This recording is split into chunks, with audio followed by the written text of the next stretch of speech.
This is Women Who Build Empires, a podcast celebrating women entrepreneurs and thought leaders who are turning the tables on outdated old school belief systems and building business empires that align with who they are, how they work, and how they are leaving a lasting legacy. And I'm your host, Emmy Kirshner, serial entrepreneur, investor, and business consultant for ambitious women entrepreneurs who are boldly taking their business to the next level. In each episode, you're going to get to know the women who are unafraid to put it all on the line as they share the stories of how both success and failure have helped them become incredible CEOs.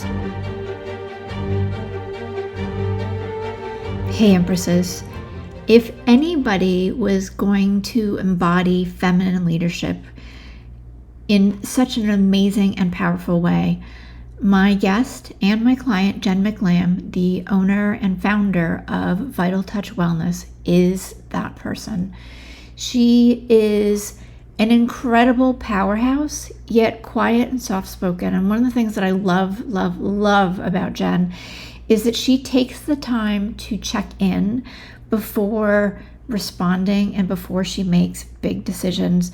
And I have seen her, and every time she does this, that little gut check that she does really helps her just be a force and the catalyst for incredible change. So on the episode, we talked about a whole slew of different things.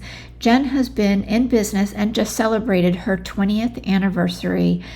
And we talked about what her journey had looked like, her successes, some of the failures that she's had, where she has struggled with building team in the past, and also how she has built an incredibly and highly motivated team while living in a different state from the business. She's been on fire for the last 2 years and really stepped into the CEO role of her business. I think you're going to love this episode.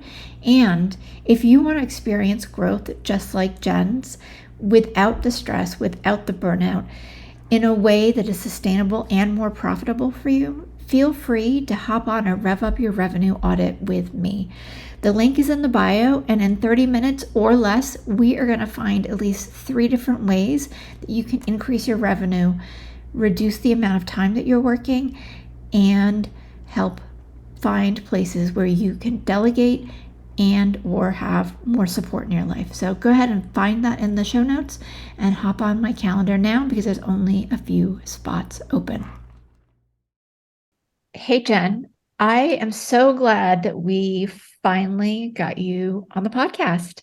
I have been asking, I'm going to say for several months now, and you have had an enormous amount going on with your business, Vital Touch Wellness. And for me, as one of my star clients, you have been just completely knocking it out of the park. So with that little intro, introduce yourself and share a little bit about who you are and the magic you make. Okay, thank you, Emmy. Yes, you have been wanting to schedule this for a while. I think it's been more than a few months. I think you might have talked about it last summer. But yes, I am happy to be here. And my name's Jen McLamb. I'm the owner and director of Vital Touch Wellness, which is like a brick and mortar wellness studio in Downingtown, Pennsylvania.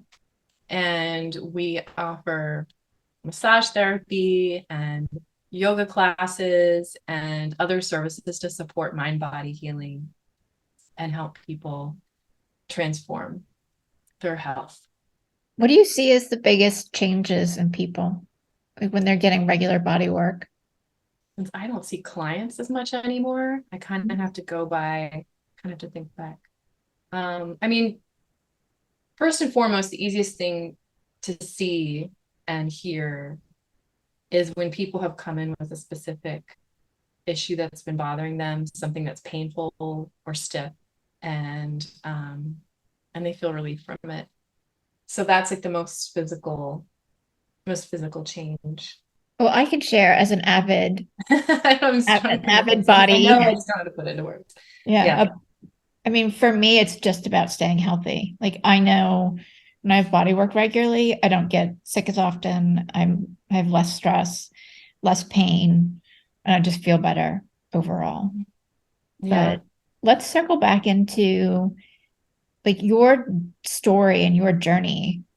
I think is fascinating. So share with everybody how you found massage and why you decided to become a massage therapist and then just starting your business.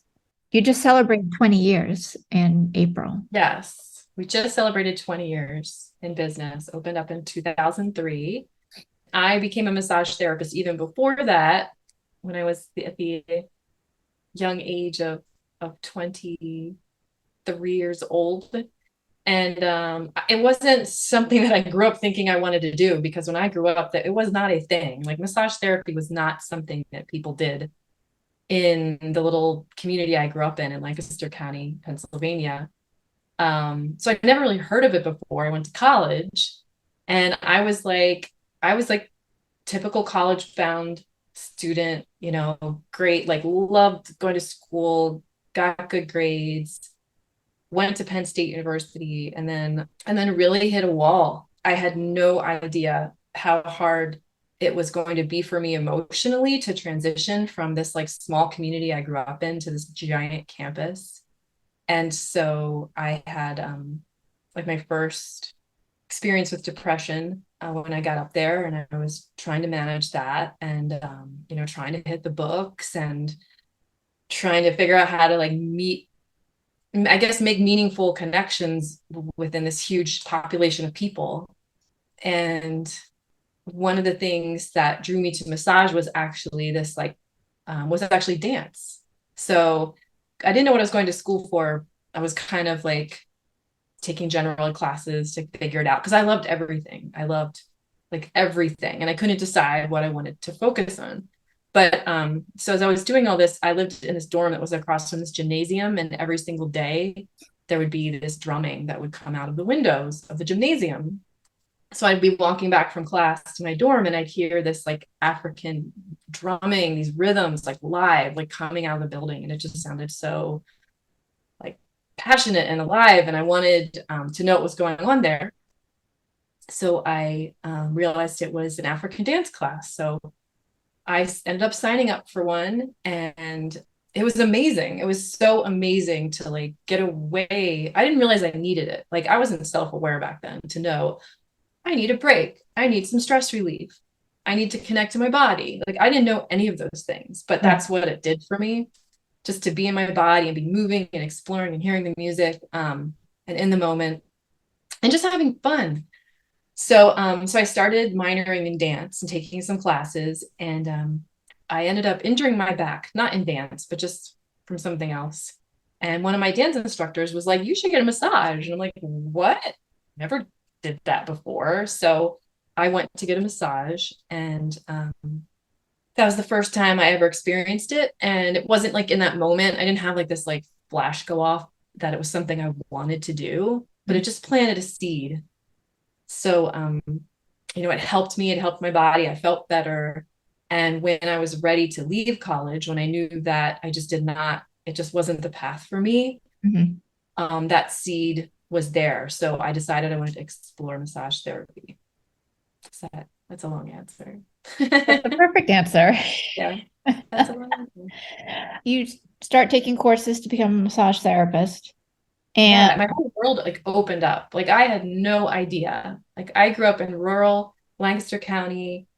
I went to school, massage school in New Mexico, because I was dating a boy who went to grad school there, and I was taking classes in herbs and holistic health, and energy work and energy body work, as well as massage and anatomy. And it's this whole world I never knew existed about like alternative health, and kind of back then everyone called it new age healing. So that was just so cool for me. Yeah. and what was that like for you? Like kind of having everything blown up and like what mindset shifts or what openings did you have as you were starting to learn all these different things and the different modalities? I mean, I just really connected to it. It's hard, it's hard to go back and like remember anything specifically. But I mean, I really was just kind of eating everything up that I learned. And it all made so much sense. I don't know. I mean, I think looking back, like I can say that's the beginning of me learning that there's life below the neckline. That it's not something I think a lot of us grow up with the mind, with awareness of our bodies or a real deep connection to our bodies. And I certainly didn't grow up with it. Mm-hmm. And it wasn't until later that I realized that was what I was doing. Was in massage, we help people come into their bodies and just be present and feel things. And also, I was experiencing that as a student too, like learning more about it. So that was huge. Yeah. And at what point did you decide to start your own business? I can't say there was like this light bulb moment either. I mean, I was really happy. I worked for a chiropractor in my area for 6 years, back in Pennsylvania, and really learned a lot there. And my father was an entrepreneur. He has his own business that's like a family business that I didn't really want to be a part of. They sell equipment that breaks up rocks and quarries. Okay. Breaks up rocks like crushers and conveyor belts, and that was like not my thing. Yeah. But my dad was like, when are you going to start your own business? And I was like, I'm good. Like, I don't want that headache. I don't want any of that. I just get to go to work and then I get to come home and I don't have to think about work. And I knew my dad had like a totally different experience. Like he was always at work. And if things went bad at work, come home, he'd be in a grumpy mood. So I think there was a while I was kind of resistant to it. So why did I start it? I mean, I don't know. I guess after 6 years of like working for someone else, I can't think of like one thing that like pushed me into finally doing it. I just remember driving around looking for rental space, like looking at like for signs. It said Uh-huh. office space available and thinking, yeah, like maybe I'll just do a little bit on my own here. What really did it, I started my business and saw a couple clients there, and I was still working for the chiropractor, and then they ended up letting me go, which in that moment like destroyed me. Like I had never been fired from a job before. And I think it had something to do with insurance reasons. Insurance wasn't covering massage as much. And so it ended up being a really good thing. And my boss was like, you're going to thank me. Like, she's like, we're not going to offer massage at our office anymore. So you can take our clients. So, which was really great. So that helped a lot. And it pushed me into like becoming like having my own business be my sole source of income. And at what point did you decide to bring other massage therapists on? Because it would be really easy for you just to stay small. And you've had Yeah. a couple of times different levels of growth. Yeah. It was probably, I opened my business in 2003. It was probably as early as 2000, wow, like 2006 when I started hiring people because I was booked enough that I couldn't, see all the clients that wanted to come in. Mm-hmm. And it just made sense to find somebody else to come in and help. And I also wanted to start thinking about like massage therapy is a very physically demanding career. And at that time, I decided I wanted to go to the Institute for Integrative Nutrition, which you went to as well. I did. And I was thinking about like finding a little bit of balance, like not just having silent, massage where someone's passive and I'm doing the work. But I started getting curious about working with people face to face and supporting them in their health in other ways. So that was part of my decision to find somebody else to practice with me. And what has your growth journey been like for you? Like looking back, what were some of the highlights? And what were some of the things that you wish you had done differently? Oh my gosh. The highlights. The first things that come to mind were like the disasters, like hiring somebody that was not a good fit and struggling with how to let them go when they were seeing tons of clients and making revenue for the business, but there were like red flags. I had to let them go. And that was really tough. So I actually did that a couple of times. I actually have had people work at Vital Touch that in my gut, I didn't feel like aligned with who I was or who I wanted my business to be. as I developed and evolved that vision. Right. But since they were popular and they were seeing people, I rationalized, well, I can't let them go. Like, this is working, it's fine. Yeah. So I had to learn that lesson a lot. That over the years, I learned that lesson quite a few times that it's so important. So yeah, some of the highlights were those hiring decisions or non-decisions, or I just kind of let Yeah. things go. Well, you're Um, not the only one who has done that. I yeah, can guarantee that, yeah, because it is hard, like that when they're bringing in a significant chunk of revenue, to let that go and have that space be there is a lot yeah, to take in. exactly. It's a big thing. So one of the highlights was that happened for me. Like someone that I just knew, he just kind of wasn't a good fit, but was seeing probably enough clients to bring in like 45% of our income. She left after being with us for years. Like all of a sudden, I had a month's notice and I was in shock. And that was huge. So it was another time in the universe, like many times there have been decisions that I didn't make directly, but that I just kind of had to kind of flow with what was happening, which ended up pivoting me into like a better direction at that Mhm. time. So yeah, so when things that don't fit end up not being there anymore. There's space to find things that do fit. So that was Yeah. big. Another highlight was like my landlord saying, you need to get out of the space you're in because we need it for somebody else, but you can move to a different space. It'll just have to be bigger. And so that was a big decision to decide, do I want to grow and expand or find some other place altogether? I didn't really want to find another place altogether. I wanted to stay in that community. Right. Um, it all happened around the same time that, right after we reopened from COVID and my husband and I were struggling, and all this happened around the same time. And up till then, I had been working, kind of keeping my head down as a boss, like really working less than 20 hours a week, not, just kind of doing what needed to be done to keep everything running like status quo. And that was working for me for a long time. Like I had free time and I could like travel and hike and garden and lay around with my dogs and do all that stuff. And when at that moment when I had to decide whether to expand or not, I was like holding all of that. Like, what do I want? Like, I'm gonna need to support myself because it looks like we're gonna get separated and I'm gonna be on my own. And so I decided to go for it. And that's when I signed up with you. Hmm. Um, so that was like a huge moment. That was in Yeah. 2021. Well, and I want to touch on that too, because you were running the business remotely.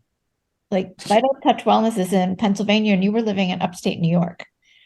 I know. I can't believe I did that.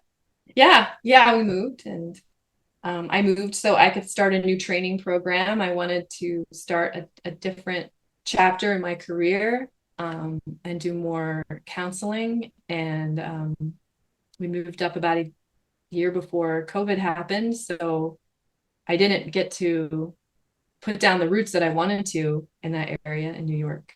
Hmm.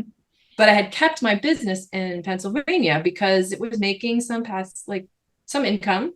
And I thought, let me just keep it running. And one of our massage therapists, who is like one of those people that everybody would love to clone. Like she's just the whole package. She's so good at what she does and a great communicator and so responsible and resourceful. She stepped up to be an office manager to help run the day-to-day things on site while I was living out of state. So I couldn't have done any of it without her.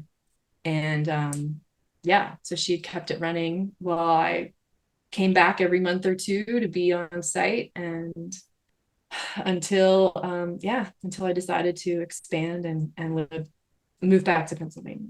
Yeah. Well, and when you expanded, like the space doubled, right? Yep. More. It more than doubled. I think we went from less than 600 square feet to like 1900 square feet. So Okay. the space doubled, and then I was like, we were renovating this little apartment, this little junky old apartment in this building that was behind our original studio. And the apartment had a 2-car garage that was the landlord was going to rent out to a different business. And I kept walking in this garage and thinking, if this was like all cleaned out and open, this would be this really nice big open space. And I kind of always wanted to have, like, besides our little treatment rooms, like a bigger space to like have classes, just to have classes. So I was like, why not? We're already renovating. Let's just add on to it and go full speed ahead. So then, yeah, tripled the space and included like a whole new set of services. Of yoga classes, which was like a new world for me, not as far as taking yoga classes, but to like manage and run that was different. What does it feel like? Because you've grown like exponentially in the last 3 years. I know. What does that feel like? I'm still in some state of disbelief around that. And I'm not sure why. I think because it happened so fast. Yeah. Because once I put my mind to it and then did the work, like worked with you and did the work that needed to be done to like back up all the loans I was taking out and the renovation and the space expansion, like did the work to like build a bigger team and a better team of people. Yeah, it's amazing that it's like it's bearing fruit. Like I think it's just so different from how I used to be around my business. Yeah. And Yeah. one of the things I'm in awe of is you have the most solid, dedicated, excited, motivated team I've seen. Yeah. They're amazing.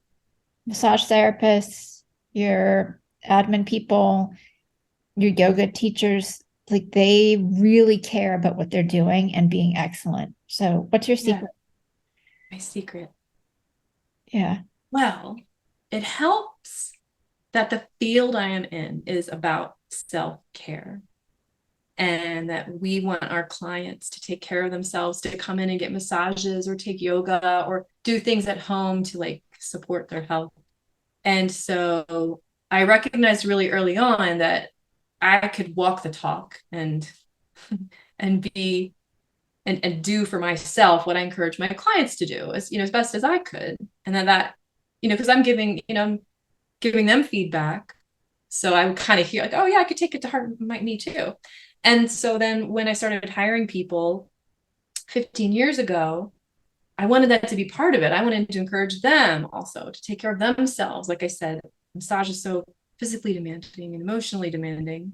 So I started to shift from being just about a center that wants to take care of our clients that come in to really also focusing on taking care of our staff and putting policies into place that support their self-care, like how they get to take time off and take breaks and they get a massage every month.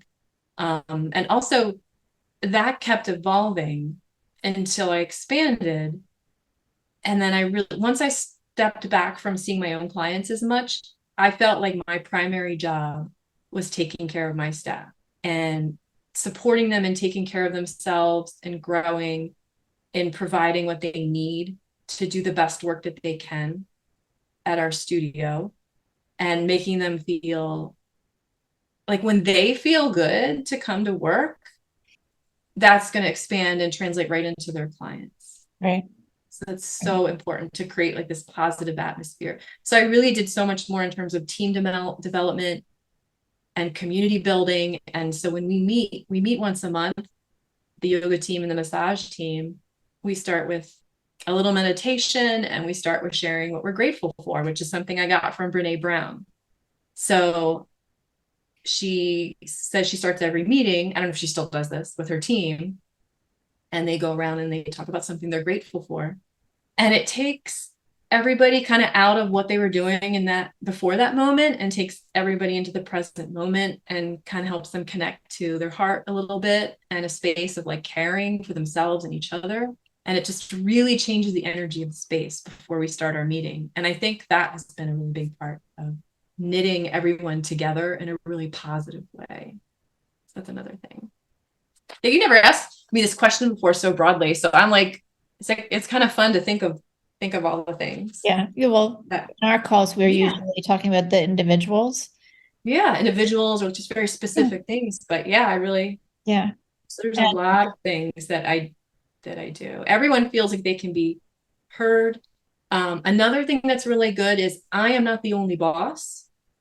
So our office manager, Priva Doyle, is kind of like, she's kind of like a little buffer. So if someone feels like something's not working right or they need something, they feel really welcome to go to her. And I think in some ways, sometimes that might be easier for staff.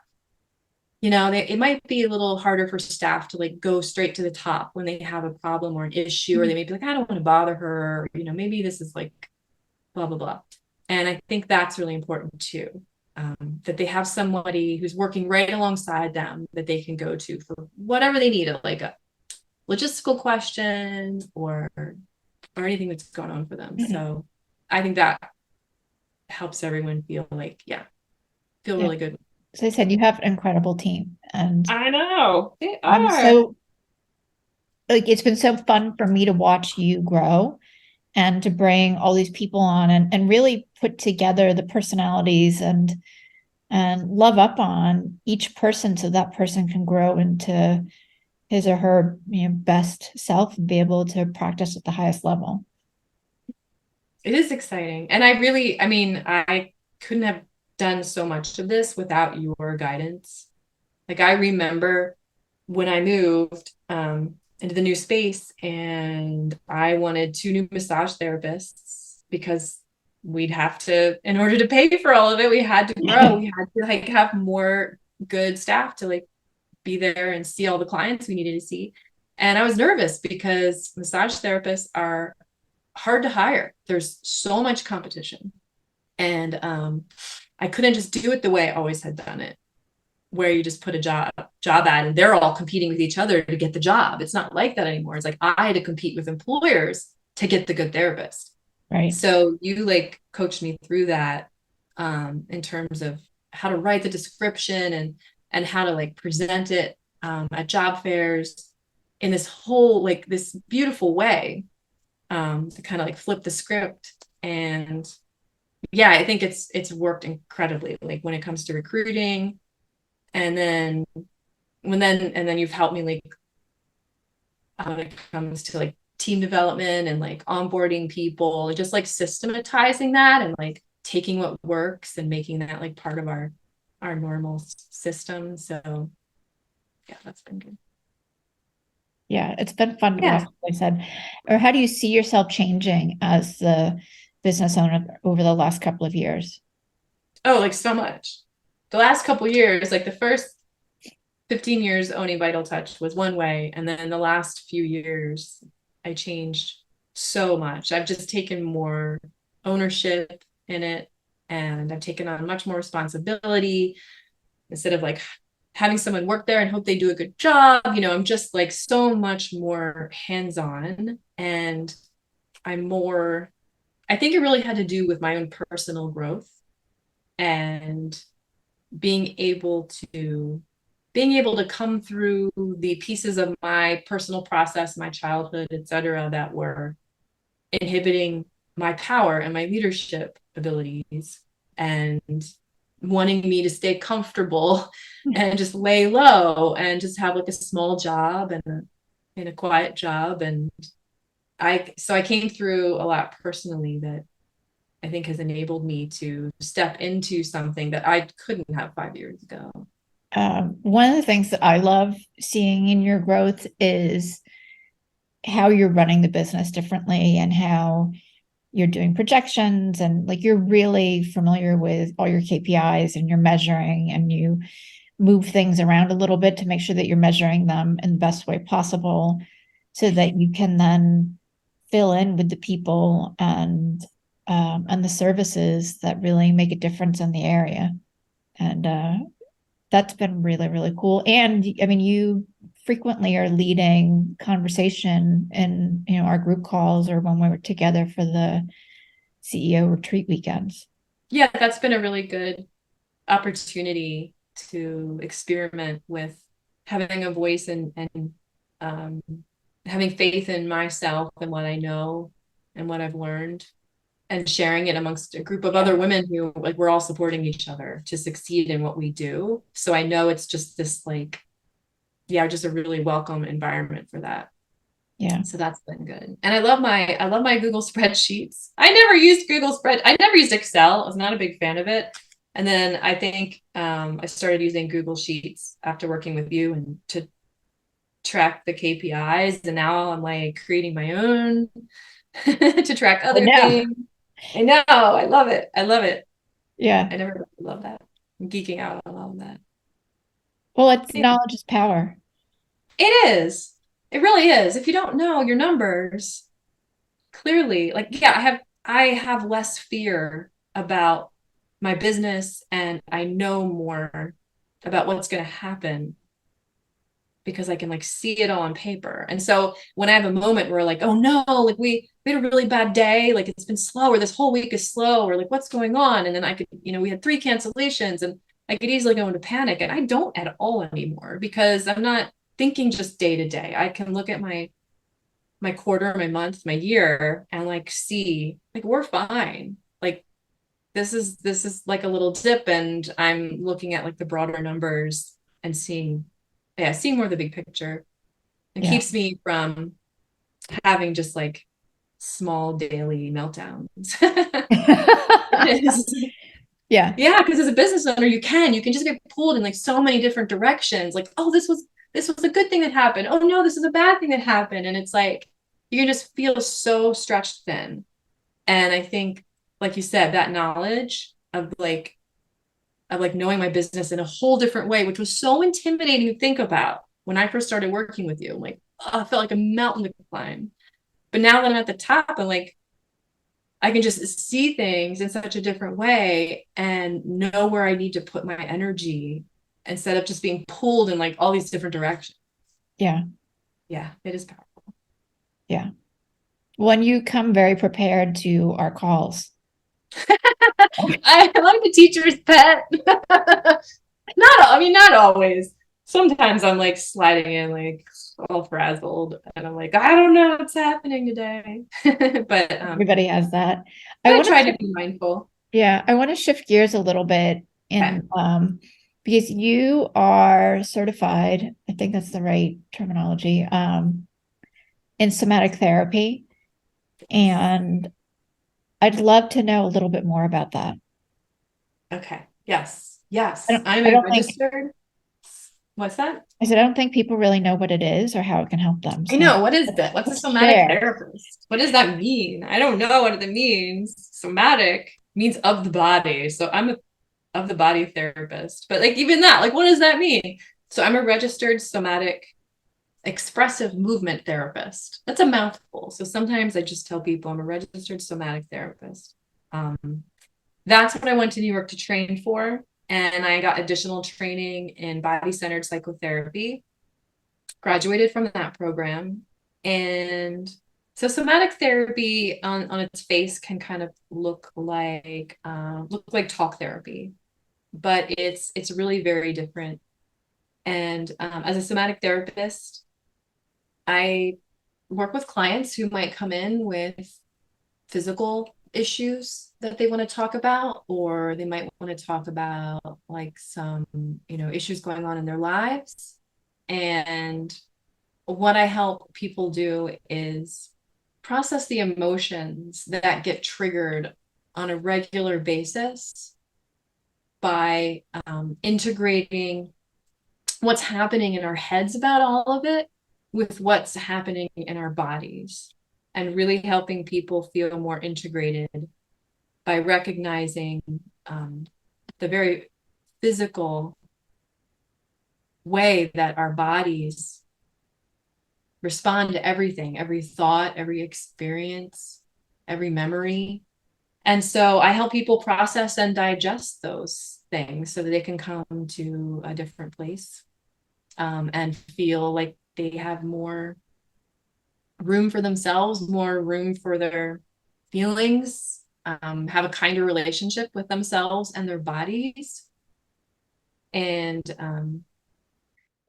What, yeah, what shifts do you have people or do people experience when that's they're a good, kind of getting connected to what's going on in their body yeah, and processing?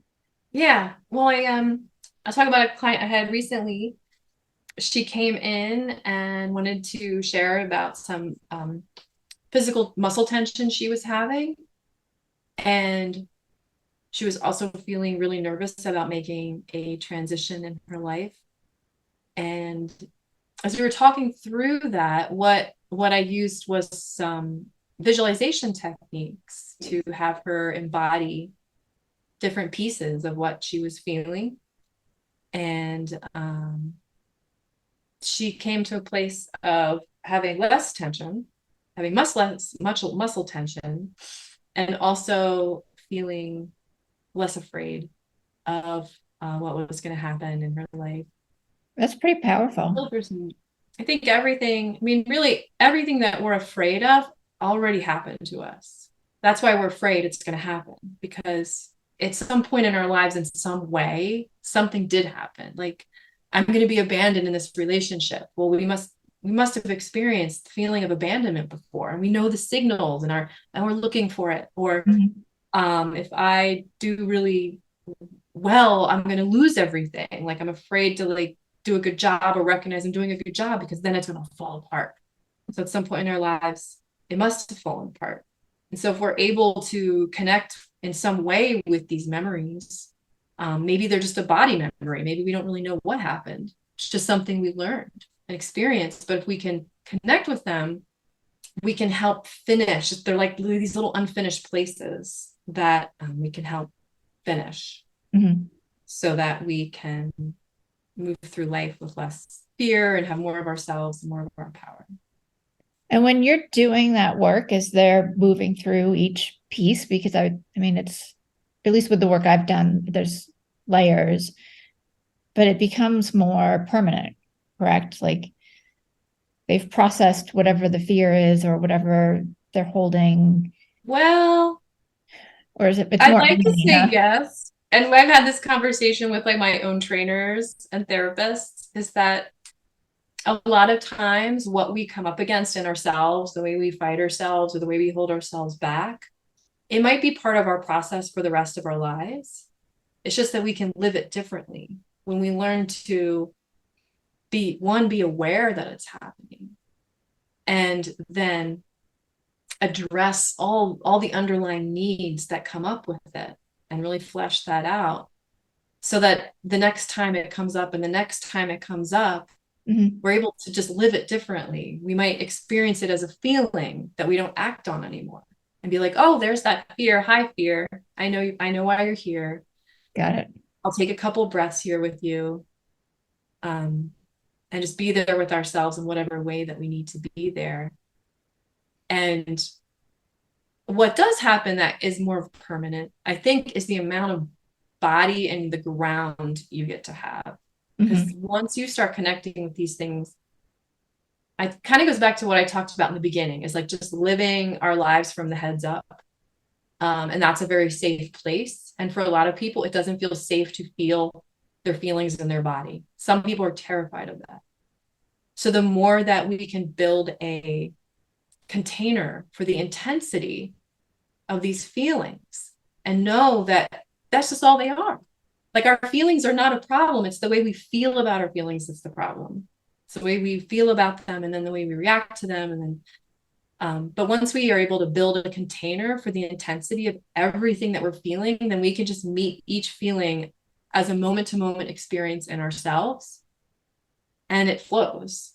So that's what becomes more permanent, is the ability to let emotions flow through us like waves of experience, Mhm. that don't scare us, that don't like make us run away or shut our mouths, or whatever we normally do, but just something. It's a wave of experience that we have, and we're able to like be embodied and be in ourselves and feel our feet on the ground through all of it. that's something I feel like happens and gets deeper and deeper and deeper the more you do this work. That's Does that amazing. make sense? Yeah, totally. For me, it does. Hopefully, it does for all of our listeners. Yeah. And, Sometimes it feels hard to put into words because right. But you have a cool introductory offer for somebody who wants to learn more. So can you share what that yeah. is?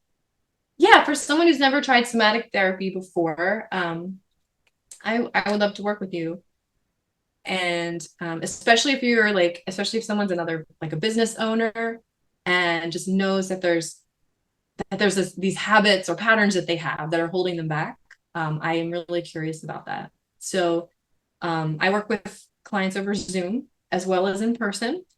But if you're not in the Downingtown, Pennsylvania area, we can work over Zoom. And I'm offering a just introductory offer for $79 for a 1 hour somatic therapy session with me.